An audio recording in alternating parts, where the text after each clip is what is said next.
pad, so bear with me a second. I've never done anything like this before, so just so you know. All right, Rachel, neither have I, love. Okay. Hi everyone. I'm just going to tell you my story tonight. My name is Rachel and I'm 28 years of age.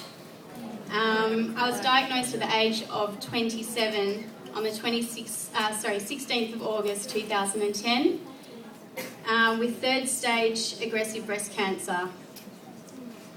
I had one lump, 1.8 centimetres in size, towards my left armpit. After ultrasounds, biopsies, mammograms and an MRI, there were also a couple of areas of calcification within my breast, which is early signs of breast cancer. The lump was actually discovered by then my boyfriend Adam. Ironically, everyone, including my doctor, initially thought it was a cyst due to my young age and the fact I had no family history. I actually persisted that I had it second checked and was followed up with an ultrasound. It was obvious by the bad news when the nurse called me. She made it very clear that there was something wrong. So I had prepared myself before I came into the doctor's surgery to put my results. I sat down with my doctor, Adam, by my side, and she said to me with tears in her eyes, "I'm sorry, Rachel, but you have breast cancer." My reaction was, okay, so what do I have to do now? And am I going to lose my hair? She replied with yes. I describe this day as the best and worst day of my life. Let me expand on this.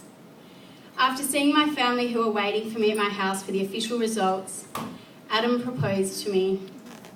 He decided that as a symbol of his love and commitment, he wanted to give me some reassurance that he was going to be there with me through this long journey ahead of me and give me something positive out of this horrific situation.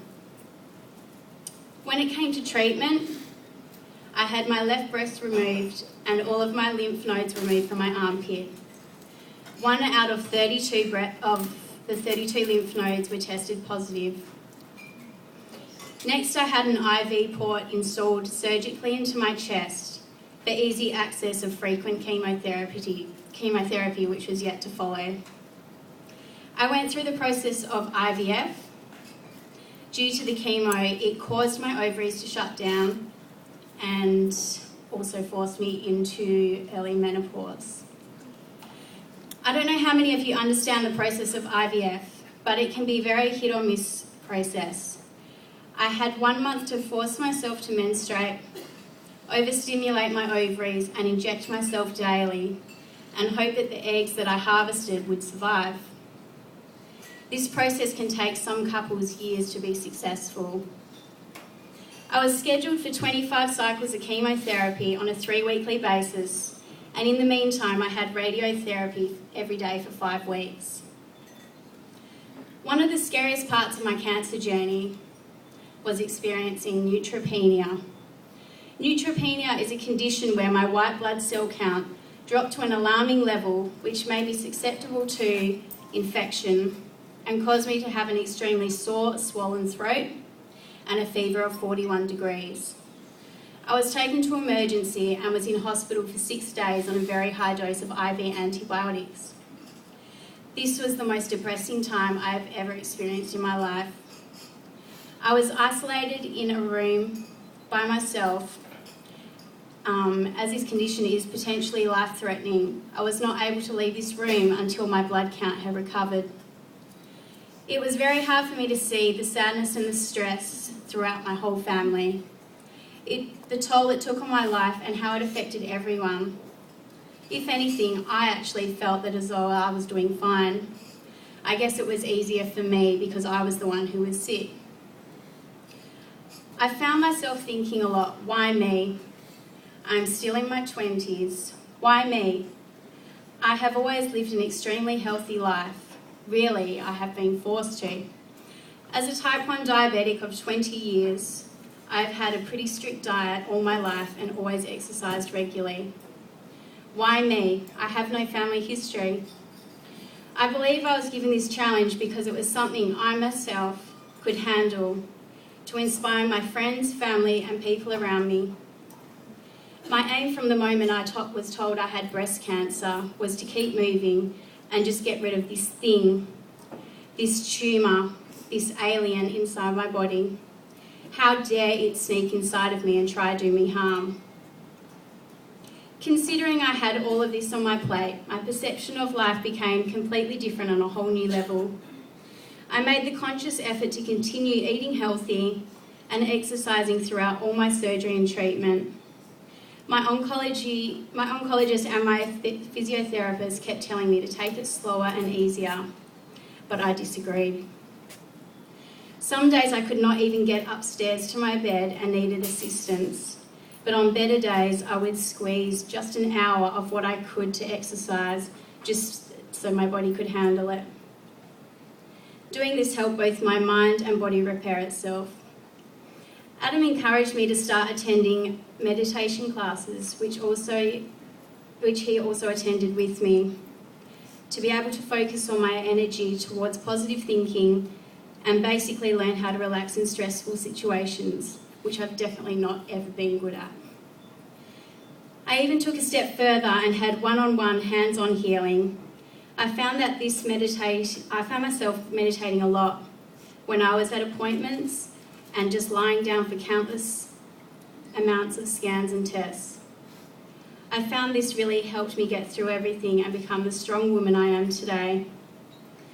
From day one, I have written a daily account on absolutely everything that has happened, all my emotions, both negative and positive, including photos. I found writing about everything opened me up and helped avoiding me from bottle up my emotions. I think I've been extremely lucky in my situation to have such a beautiful, loving family who have always been there for every step. For my friends, I've also made so many new friends. I would come home from a day at the hospital to flowers at my door, gifts in the mail, wonderful handwritten letters and cards, and some of these people were people that I'd never even met before. As for Adam, my best friend and life partner, it is very difficult for the person you love to watch you going through all of this, mentally and physically. Adam even took work back home. He worked from home so he could be with me as much as possible. There were times where I was so sick that I just didn't leave bed for days, and he was always there to check on me, bring me snacks, and take me to hospital if we were worried about anything.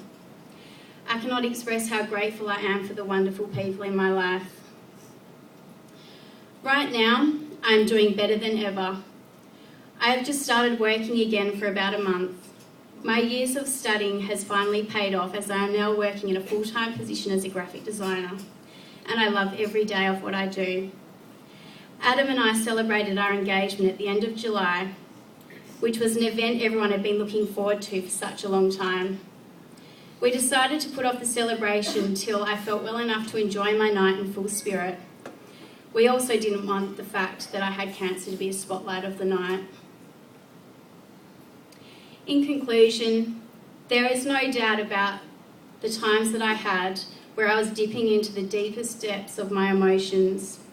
But as soon as I showed these signs, whoever was around me at the time was quick enough to pull me out and show me lots of love and tell me that I was going to make it.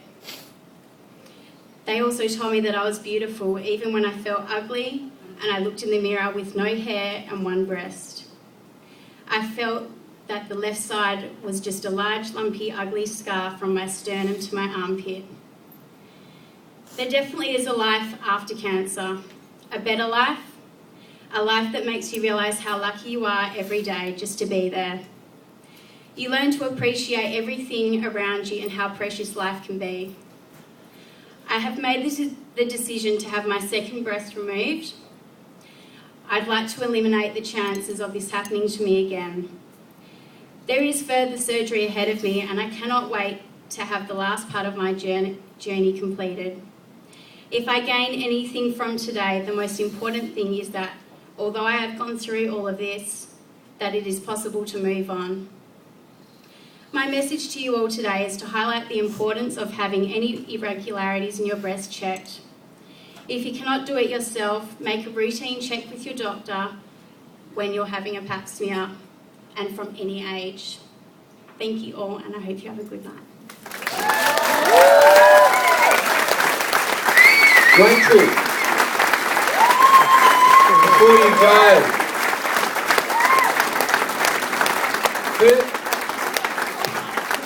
first of all, on behalf of Rachel, I'd like to thank everybody in the room for being really well-mannered and listening to that. And that is probably truly one of the most inspirational things I've heard for a really, really, really long time. We're going to actually do some auctions now, and I'm just hoping that the people will show the manners to me when I auction the stuff off that they show to you. Wasn't that just absolutely sensational, ladies and gentlemen? Well done,